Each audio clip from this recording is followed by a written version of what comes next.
স্বাধীনতার মহান ঘোষক, বহুদলীয় গণতন্ত্রের প্রবক্তা, বাংলাদেশের প্রথম রাষ্ট্রপতি, যিনি শুধু যুদ্ধ স্বাধীনতার ঘোষণাই করেন নাই, নিজে অস্ত্র হাতে যুদ্ধ করে বাংলাদেশ নামক এই রাষ্ট্রটিকে প্রতিষ্ঠা করেছিলেন। সেই মহান ঘোষকের আজকে 43তম শাহাদাত বার্ষিকী উপলক্ষে রামপুরা থানা কর্তৃক আয়োজিত দোয়া এবং তবারক বিতরণ অনুষ্ঠানে সংগ্রামী সভাপতি, রামপুরা থানার সংগ্রামী আহ্বায়ক, যুগ্ম আহ্বায়ক যিনি আহ্বায়কের দায়িত্ব পালন করছেন শেখ রানা ভুইয়া এখানে উপস্থিত হয়েছেন।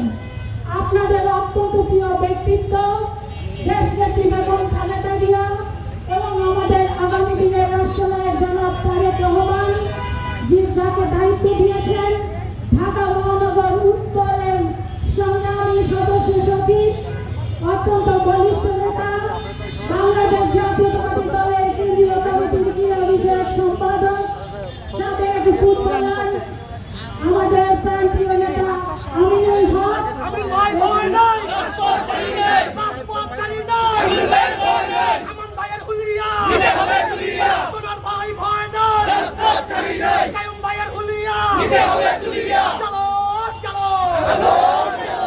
এখানে উপস্থিত হয়েছেন আমার সহযোদ্ধা, সাবেক তিতুমীর কলেজের সংগ্রামী ভিপি, বর্তমানে এই ঢাকা মহানগর উত্তর বিএনপির অত্যন্ত গুরুত্বপূর্ণ দায়িত্ব পালন করছেন বিএনপির বলিষ্ঠ নেতা এজিএম শামসুল হক।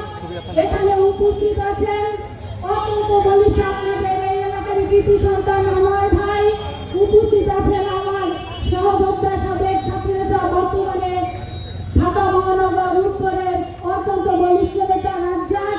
এখানে উপস্থিত আছেন আমার অন্যতম সহযোদ্ধা নিরূপা ইয়াসমিন। আমি এখানে যদি প্রত্যেকের আমার সাবেক সহযোদ্ধা, বর্তমানে ঢাকা মহানগর উত্তরের অত্যন্ত গুরুত্বপূর্ণ দায়িত্ব পালন করছেন সেগুন।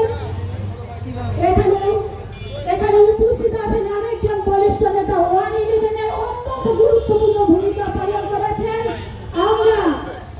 আমরা বিশেষ করে হাজি ইউসুফ এবং আমার নেতৃত্বে খালেদা জিয়া মুক্তি পরিষদ একটি গঠন করেছিলাম, যার নেতৃত্বে 111